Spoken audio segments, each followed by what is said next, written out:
لک الحمد یا اللہ والصلاة والسلام علیک یا رسول اللہ اما بعد۔ دوستو، پچھلے کلپ میں نے کہا تھا کہ جلالی کو شرم نہیں آتی۔ شاید آپ سب نے اس بات پر تردد کیا ہوگا، لیکن نعمانی کا جواب سن کر آپ بھی یقین کر لیں گے اور بقول غالب آپ بھی کہو گے، کعبہ کس منہ سے جاؤ گے غالب، شرم تم کو مگر آتی نہیں۔ جلالی، شرم تم کو مگر آتی نہیں، کیونکہ جب تو نے دیکھا کہ قبلہ امام الغیرت کے دیے ہوئے حوالوں کا قرض نہیں چکا سکتا، تو تو نے اپنے ایک نام نہاد زاہد نعمانی کو آگے کیا، چلو ڈوبتے کو تنکے کا سہارا کی طرح جا اور میری ڈوبتی نیا کو آسرا دے۔ لیکن جمل جلالی، یہ تیرا نعمانی تیری ڈوبتی نیا کو سہارا دینے کی بجائے اس کو کیسے برباد کرے گا، شاید تم نے سوچا نہیں تھا۔ اب پہلے تو سیدی امام الغیرت کے دیے گئے حوالے جو تجھ پر قرض ہیں وہ اتار۔ میں تجھے غیرت دلانے کے لیے پہلے وہ ذکر کرتا ہوں، پھر نعمانی کا میں تعاقب کروں گا۔ قرض نمبر 1، سیدی امام الغیرت نے صاحب فتح الباری شرح صحیح البخاری امام ابن حجر عسقلانی کی کتاب لسان المیزان سے ایک روایت پڑھ کر سنائی تھی کہ سیدنا عمر بن عبدالعزیز یزید کو رحمت اللہ علیہ فرماتے تھے، اس پر نہ تو تم نے سیدنا عمر بن عبدالعزیز علیہ الرحمہ کو یزیدی کہا اور نہ ہی صاحب کتاب ابن حجر عسقلانی علیہ الرحمہ کو یزیدی کہا۔ جمل جلالی اور اس کی ذریت، کرو نا غیرت، اٹھو، لگاؤ فتویٰ، کہو ابن حجر اور عمر بن عبدالعزیز یزیدی ہیں۔ یہاں فتویٰ لگانے سے موت کیوں آتی ہے؟ یا غیرت مر جاتی ہے تمہاری؟ کیا ہو جاتا ہے جمل جلالی؟ بتا تو صحیح، کیوں چپ ہو؟ تمہیں بھونکنا ہے، تم صرف سیدی امام الغیرت پر بھونکنا ہے۔ میں منتظر رہوں گا، تم اپنے اگلے کلپ میں کہو سیدنا عمر بن عبدالعزیز رضی اللہ تعالی عنہ یزیدی تھے، کہو تم ابن حجر عسقلانی یزیدی تھے، کیوں نہیں کہتے؟ تمہیں سانپ سونگ جاتا ہے کیا یہاں پر؟ بہرحال ڈیٹھو بے شرم و حیا، ہم نے بھی دیکھے تھے بہت، پر سب لے گئی ہے بے حیائی آپ کی۔ لیکن جمل جلالی، شرم تم کو مگر آتی نہیں۔ قرض نمبر 2، تو نے کہا تھا کہ امام عالی مقام 100% دین بچانے کے لیے گئے تھے۔ سیدی امام الغیرت نے فرمایا کہ جمل جلالی، تیرا ہی بیان ہے کہ سیدنا عبداللہ ابن عباس روک رہے تھے، تو اس کا صاف مطلب یہ ہے کہ سیدنا عبداللہ ابن عباس دین گوانے اور برباد کرنے کا مشورہ دے رہے تھے۔ کیا جواب ہے اس کا تمہارے پاس؟ جمل جلالی، تو اور تیری ذریت اس سوال کو ایسے کھا گئی جیسے انگریزوں کی طرف سے تمہیں دیا ہوا فنڈ ہو۔ بہرحال جمل جلالی، شرم تم کو مگر آتی نہیں۔ قرض نمبر 3، سیدی امام الغیرت نے سنی شیعہ سب کی کتابوں سے یہ عقیدہ بیان فرمایا تھا کہ حاکم پر خروج حرام ہے، لیکن تم اس خروج کے حرام ہونے والی بات کو ایسے ہڑپ کر گئے جیسے حرام کھانا تمہاری عادت بن چکی ہو۔ لیکن جمل جلالی، شرم تم کو مگر آتی نہیں۔ قرض نمبر 5، جمل جلالی، تو نے کہا تھا کہ آپ سے محبت کا یہ تقاضا ہے کہ یزید کے لیے کسی طرح کا کوئی نرم گوشہ ذہن میں نہ ہو۔ اس پر سیدی امام الغیرت نے فرمایا تھا، میرا سوال، امام غزالی جنہوں نے نرم گوشہ اختیار کیا اور ان کے متبعین تمام ائمہ کرام، کیا ان ائمہ کو نصیحت کر رہا تھا تو، یا جو آگے تیرے نعمانی جیسے صفحاء بیٹھے ہوئے تھے ان کو امام غزالی اور دیگر ائمہ کا مخالف بنا رہا تھا، ان کے خلاف بھڑکا رہا تھا؟ اس بے شرمی اور بے غیرتی کو تم ایسے کھا گئے جیسے بسکٹ ہو۔ لیکن جمل جلالی، شرم تم کو مگر آتی نہیں۔ قرض نمبر 6، جلالی، تو نے کہا تھا جو یزیدی نظام کو روکنے کی خاطر جہاد کے سلسلے میں کربلا پہنچے، یہ تیرے الفاظ تھے۔ اس پر سیدی امام الغیرت نے فرمایا تھا، میں کہتا ہوں اقرار بیعت والی روایت جس پر شیعہ سنی سب متفق ہیں، اس اقرار بیعت کے بعد بھی یہی کہنا جائز ہے؟ اس کا جواب بھی ایسے کھا گیا جیسے ناجائز کھانے کے عادی ہو تم۔ لیکن جمل جلالی، شرم تم کو مگر آتی نہیں۔ قرض نمبر 7، سیدی امام الغیرت نے مسئلہ افضلیت پر گفتگو فرماتے ہوئے سیدی عبدالعزیز پرہاروی رضی اللہ تعالیٰ عنہ کی ان نبراس سے پڑھ کر سنایا تھا، اور جمل جلالی کو جو نکیل ڈالی تھی اس کو بھی ایسے ہی کھا گئے ہو جیسے جمل یعنی اونٹ گھاس کھاتا ہے۔ لیکن جمل جلالی، شرم تم کو مگر آتی نہیں۔ قرض نمبر 8، اس افضلیت کا مسئلہ بیان فرماتے ہوئے سیدی امام الغیرت نے امام ابو منصور تمیمی بغدادی علیہ الرحمہ کی اصول الدین کے حوالہ سے فرمایا تھا، جس میں سیدنا عبداللہ ابن عمر کی افضلیت بر سیدینا السبتین حسنین کریمین کا حوالہ دیا تھا۔ امام تمیمی بغدادی کے حوالہ کا جواب تو ایسے ہڑپ کر گئے ہو جیسے بغداد والے کی کھیرنی شریف ہو، لیکن جمل جلالی شرم تم کو مگر آتی نہیں۔ قرض نمبر 9، امام مالک کے دوست امام لیث بن سعد علیہ الرحمہ دونوں امام مجتہد مطلق ہیں۔ امام لیث بن سعد اپنی تاریخ میں یزید کو امیر المومنین لکھتے ہیں۔ جمل جلالی اور پوری ذریت، اب منہ میں دہی جما لیا ہے تم نے، کیوں نہیں کہتے؟ امام لیث بن سعد یزیدی ہیں۔ سیدی امام الغیرت پر تو ایک جھٹ میں بھونکنا شروع ہو جاتے ہو اور یزیدی کی رٹ لگا لیتے ہو۔ ادھر بکواس کرو نا کہ امام لیث بن سعد یزیدی ہیں، نہ خنجر اٹھے گا نہ تلوار ان سے، یہ بازو میرے آزمائے ہوئے ہیں، لیکن جمل جلالی شرم تم کو مگر آتی نہیں۔ قرض نمبر 10، سیدی امام الغیرت نے تم پر سوال اٹھاتے ہوئے فرمایا تھا دین اگر مفقود ہو چکا تھا تو امام نے پھر تلوار اٹھائی تو کہنا پڑے گا بیعت رضوان والے اور جتنے صحابہ اس وقت موجود تھے ان کا تو دین مفقود ہو گیا، الٹا وہ امام عالی مقام کو روک رہے تھے، تو لگاؤ فتویٰ، جرت کرو جلالیو، کہو ان سب صحابہ کرام کا دین مفقود ہو گیا اور وہ سب صحابہ کرام یزیدی ہو گئے۔ جاہلو، یہی نتیجہ ہوتا ہے جہالت کا۔ تمہاری جہالت کی وجہ سے نہ ائمہ بچے نہ صحابہ بچے۔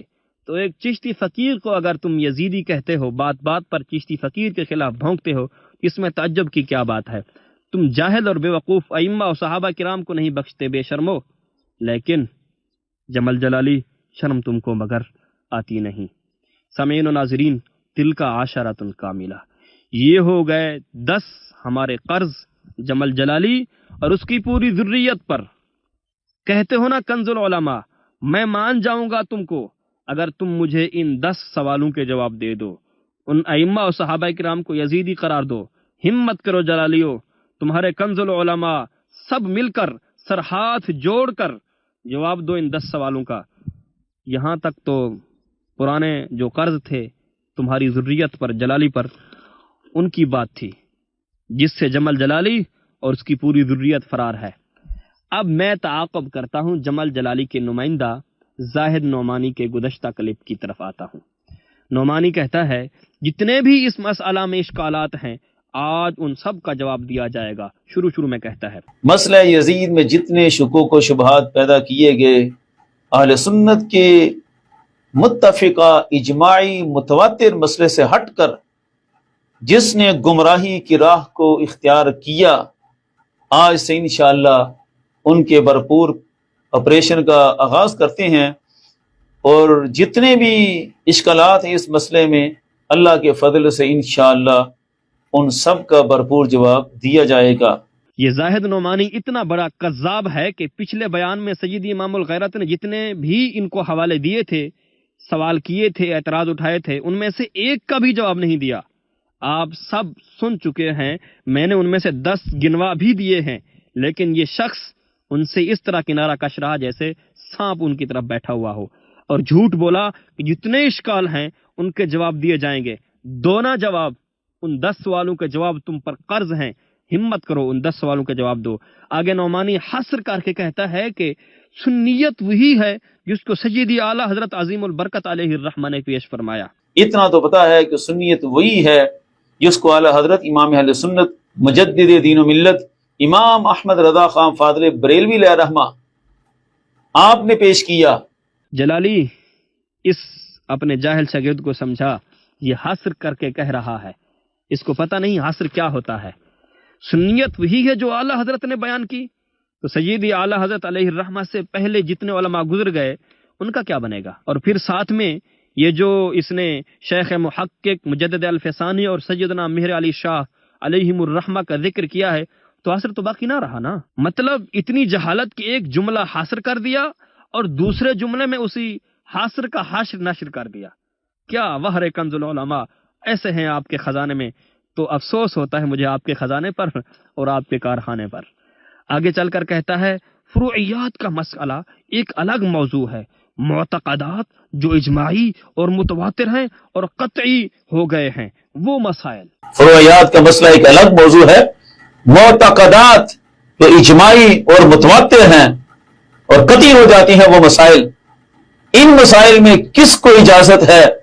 واہ، مجھے حیرانگی ہو رہی ہے کہ جلالی کی جہالت کی فیکٹری سے ایسے نمونے نمودار ہوں گے۔ یہ توقع نہیں کی تھی میں نے، ابے کس نے تجھے عالم بنا دیا ہے؟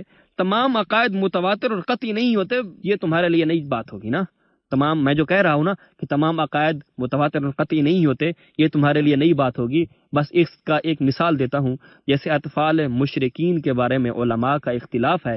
جاہل جمل جلالی اور اس کے ذریت اگر تمام عقائد قطعی اور متواتر ہوتے ہیں تو پھر ائمہ اختلاف کیوں کرتے ہیں اس مسئلہ میں؟ یہ مسئلہ تو عقیدے کا ہے نا، اطفال مشرکین کا۔ عقل مند کو اشارہ کافی ہوتا ہے۔ دوسری بات، اگر یہ مسئلہ اجماعی اور قطعی اور متواتر ہے تو لگاؤ فتویٰ اجماع اور متواتر کے انکار کا امام غزالی پر، لگاؤ فتویٰ لیث بن سعد پر، بلکہ لگاؤ فتویٰ اجماع اور متواتر کے منکر ہونے کا حضرت عبداللہ ابن عباس پر۔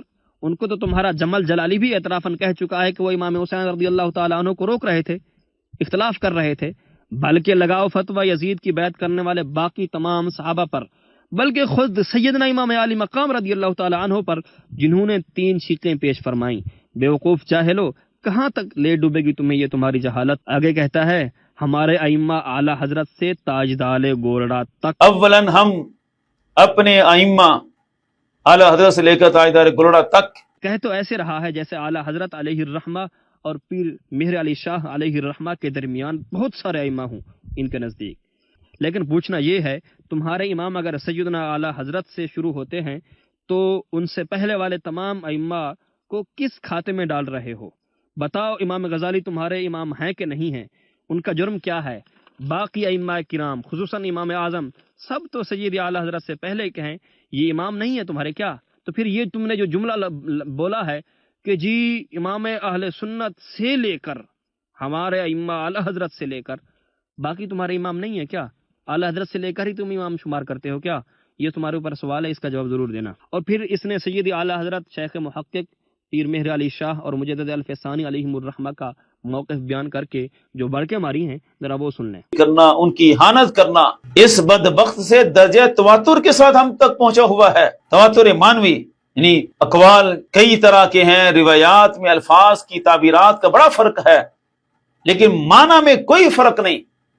تعبیرات سب کے الگ الگ ہیں، لیکن اس معنی پر تمام متفق ہیں، تواتر ہے کہ اہل بیت اطہار کے ساتھ اس بدبخت نے ظلم ضرور کیے۔